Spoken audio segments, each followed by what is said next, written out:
Bonjour à toi chers spectateurs et bienvenue dans Découvre Artiste, l'émission qui parle de cinéma, mais surtout de ceux qui font le cinéma. On a pu l'évoquer par le passé, il y a des mecs ou des femmes dans l'univers du cinéma qui sont voués à rencontrer le succès.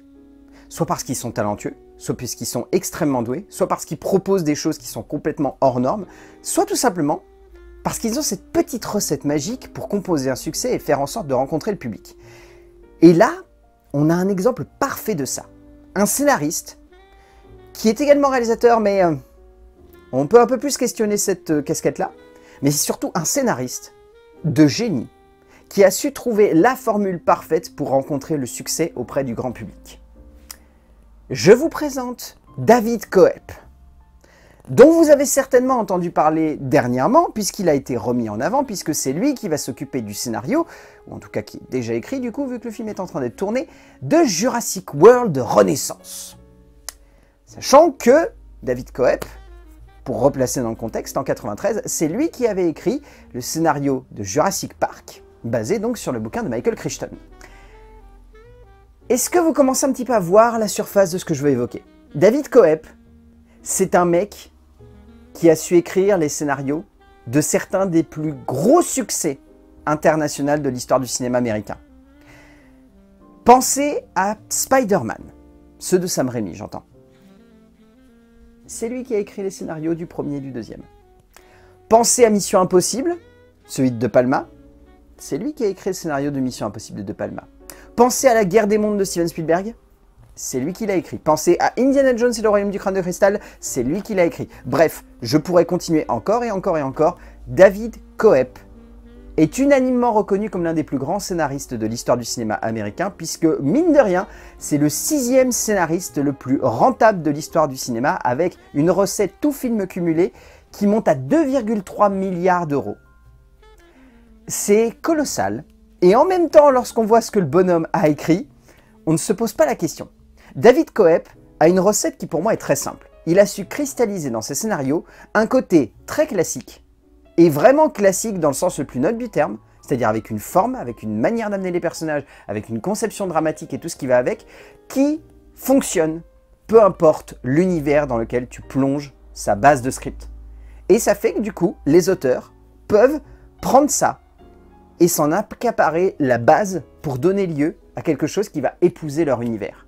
Et à partir de là, pour moi, c'est ça qui fait que David Koepp est un immense scénariste, sur lequel on peut tout de même remettre en question la manière de composer la base de ses scénarios, parce que pour certains films, on va pas se mentir, quand David Koepp est à l'écriture, je me pose la question du côté extrêmement classique à l'hollywoodienne de la base de son script, et que je me dis, il faut qu'il y ait un sacré réalisateur aux commandes de ça pour réussir à transcender cette base-là.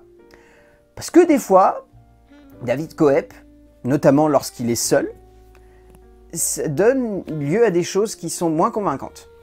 Alors David Koepp, moi j'avoue qu'en tant que réalisateur, les seules choses que je connais de lui sont Fenêtre secrète et Premium Rush. Et les deux films sont sympas. Voilà. J'ai essayé de regarder Hypnose, qui je sais est recommandé par beaucoup de gens. J'ai bien aimé le début et j'ai eu du mal à rentrer dedans. Il faudrait que je réessaye de me plonger dans ce film. Mais voilà. David Koepp est un immense scénariste, mais lorsqu'il réalise ses propres scripts, ça ne décolle pas. Il manque un truc. Et il manque vraiment ce petit quelque chose qui fera en sorte qu'on se dise « Ah tiens, ça détonne et ça sort du lot. » Et du coup, bah, voilà, c'est le grand paradoxe. David Koepp, c'est un immense scénariste, mais c'est un réalisateur qui est... Mais... Voilà, où on se dit pas, oh, j'ai été transcendé par la manière avec laquelle il a conçu son histoire et du coup la réalisation qu'il apporte est vraiment hallucinante. Non, on se dit juste, mais il y a l'idée, il y a la proposition, il y a quelque chose, mais il n'y a pas grand chose de plus.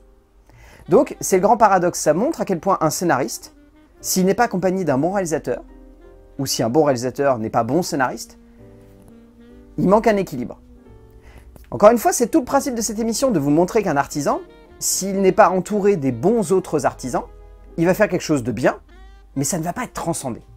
Et ce qui fait la force des scénarios de David Koepp, c'est qu'ils sont tellement bien faits dans leur base, et surtout assez ouverts, pour qu'un réalisateur puisse s'en emparer, et vraiment donner lieu à quelque chose qui épouse sa logique cinématographique, et donc créer une œuvre de cinéma qui soit un petit peu différente de son script et qui du coup fasse en sorte que ça lui appartienne.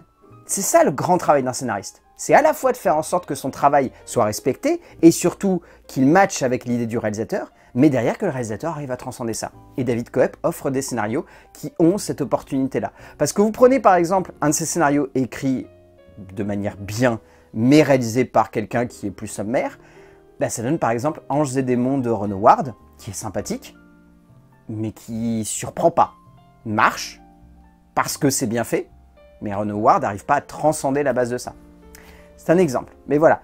Plongez-vous dans la filmographie de David Koepp, je pense que vous allez découvrir des classiques, des chefs-d'œuvre, des films extraordinaires, des grands moments de cinéma, des trucs un peu plus bizarres où on peut se questionner sur la qualité du long métrage, mais ça encore une fois, ça vous appartient, vous aurez toutes les clés en main pour découvrir le travail de ce scénariste tout de même assez légendaire.